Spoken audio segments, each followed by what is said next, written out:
Hey everyone, it's Yue from the Strictly Broken YouTube channel, and as you can tell by what is in my hand, this is a Spectral Duke deck profile. So continuing on with this week's theme of Clan Selection Volume 1 and the decks that come out of it, I'm at least making 3 to 4 more deck profiles from Clan Selection just so you guys can have a reference point and a perspective. This deck is super fun, super good. Maybe not the best deck in the format, but definitely can compete with the top decks. And best of all, it's super cheap. Now, Aglovale is a very expensive card right now that got bought out at the time of the making of this video, but my list only plays one. So, you know, that also contributes to the fact that this deck is really cheap. It's basically 4 Gold Paladin Clan Selection playsets, and plus the Percival engine. So that's it. Let's get straight into the profile. Usually I do profiles going down from 3 to 1, but I just play a few mini engines in this deck. So I'm actually going to show the engines one at a time. So starting off, I got the 4 Spectral Duke, 4 of the Grade 2 Vor Timer, and 4 of the Grade 1 Vor Timer. So, you know, a lot of the Clan Selection decks, they kind of fit a theme this way where you just basically play all 12 copies of the new Clan Selection cards, and that's like one of your engines. This is a pretty good engine. Honestly, the Spectral Duke card, you know, is a very Vanguard-centric Excel Vanguard, which is not that common. Excel clans typically don't have like a Vanguard-centric theme. It's usually like a rearguard-based game plan, but this deck definitely is Vanguard-focused. When you retire either of these 2 cards, you do give Vortimer more power, or you can let Vortimer countercharge when you retire this one, and you're just basically trying to, you know, crit your opponent to death off of a restand, because they need to. You basically demand probably 2 PGs out of your opponent, or at least 2 swings of big shield. So, also this card is this whole setup is kind of like a ride chain. The Grade 2 doesn't really ride chain into anything, but the Grade 1, when you ride it, you can find either 2 or 3 at a plus value. So you're definitely playing 4 of each of these cards. There's no reason not to. And yeah, so that is the first engine. I'm just gonna lay it out here like this so you guys can see very clearly. So this is the whole Spectral Duke engine. Really nothing to explain. This deck is very simple, very simple. Next engine, we do play the, let me put it here first, the whole Caden engine. Move this up here. The whole Caden engine. So this engine is like, you're not really, you probably, when you're playing this deck, you really need to play these engines, because when you set up the whole Caden, both rear guards on the field, or at least whole summoning Caden, you can get Caden to plus. And the whole thing with Spectral Duke is that the effect until you're at 4 damage operates at a minus. So you just play a bunch of engines that let you kind of refund the Spectral Duke minus by having other cards that plus you. Right, so that when you retire 3 for Spectral Duke, you're at least going even or plusing when you're at 3 or less damage. So this engine helps with that. This engine also makes your 2 field columns, the ones that actually have boosters, a little bit bigger, so that you don't have to only have weenie rearguard swings. Right, the Excel columns are typically not that big. Contributing to that, because I only play 1 Aglovale, you actually rarely can hit on your Excel circles unless your opponent, as soon as your opponent hits 1 defensive trigger, your Excel circles are not hitting anymore. And the advantage of playing something like this is at least you have those 2 boosted columns that can still hit. So yeah, all things considered, this is a plussing engine plus a way to boost your rear guards, which is pretty good.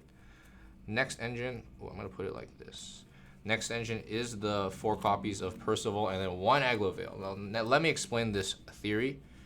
This card sucks when you draw multiples. It actually doesn't do anything for the deck. You're actually just using Percival to basically net you the free Excel circle generation is nice, and it lets you make more weenie swings that your opponent maybe just ends up taking or wants to guard for 5k value.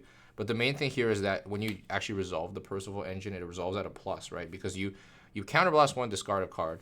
To create the Excel 2, you draw a card and summon Aglovale, which operates at a +1. You get 1 card out of the combo, and that's just, again, Spectral Duke minuses when you're not GB, when you're at 4 damage.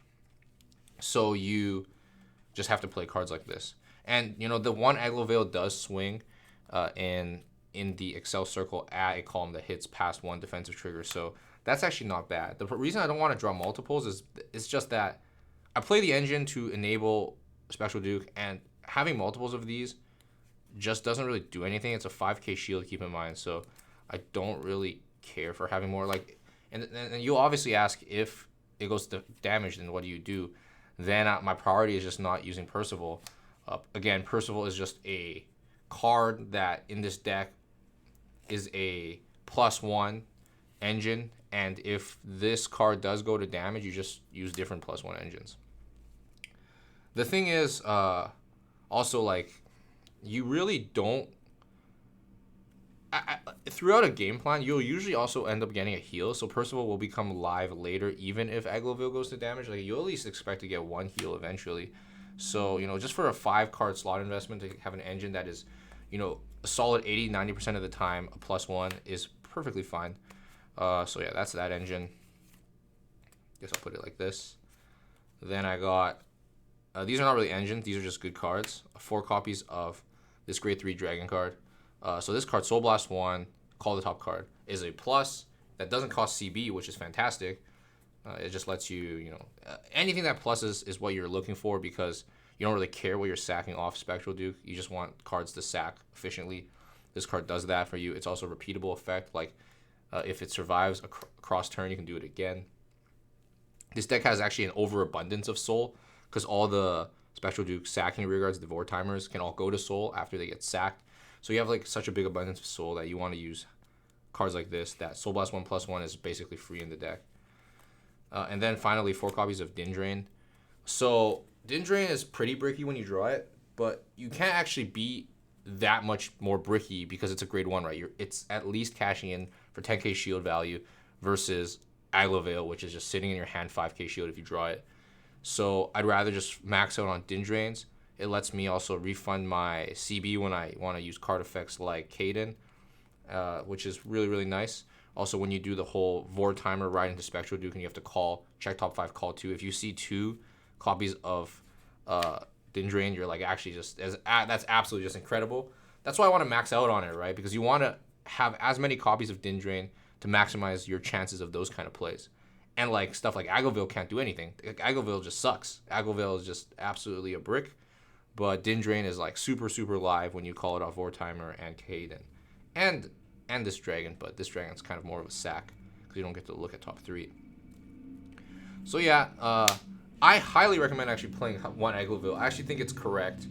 I think anything more than 1 is kind of like, you're kind of like just sacrificing your deck's explosive power for like a tiny bit of more consistency, but that consistency doesn't even add up to more than like 10-20%. So I think 1 Aglovale is completely correct, and it also just saves you a bunch of money, right? Because Aglovale is like currently bought out at like $20, and you only need to play 1. So, and if you want to max, you only need to play 1 SP.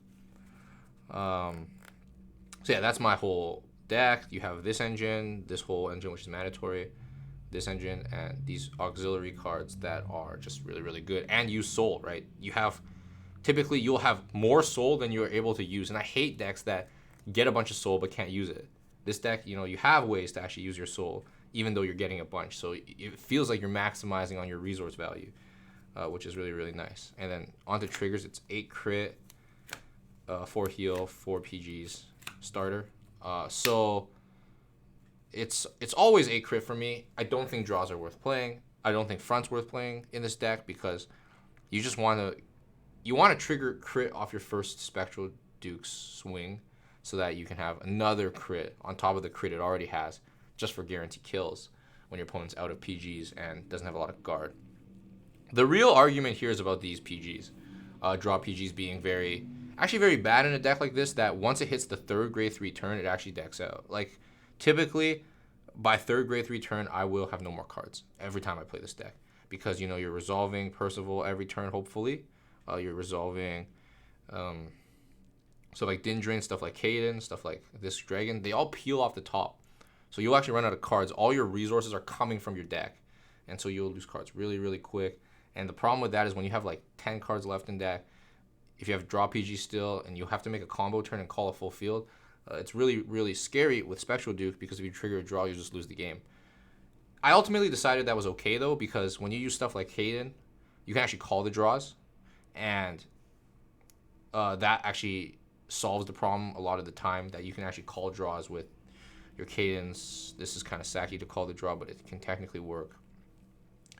So if you're like headed into, for example, if you're headed into your second grade 3 turn and you know you can survive, but you're pretty confident you can't kill your opponent, you can just start calling the draws from your deck.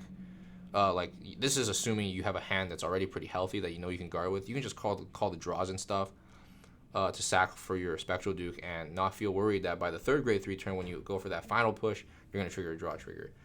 And you know, sometimes it's actually also totally okay, because let's say you do trigger the draw trigger, you draw, and now you can't make the restand play because you're going to deck out. You still at that point you already also have like 6 Excel circles. Your opponent's probably at 5, so they have to guard every single Excel swing. So it ends up usually being perfectly fine. You will actually run into situations where this causes you to not be able to kill your opponent though. So just be careful of that and consider the Sentinel crit instead, because it doesn't draw. Ultimately, you kind of want to play PGs though, because there's a lot of decks like MLB and Grand Blue, stuff like that, where you just really need a PG for an enormous column with crit. So yeah, that's it for this deck profile. It's super simple. The deck is super easy to play. You just make big fields, sack with Duke, play Vanguard centric focused, and manage your resources. It's super easy, super fun, super cheap. Anyways, it's UA. Make sure to like, comment, subscribe. It's UA from the Strictly Broken YouTube channel, signing off. Peace.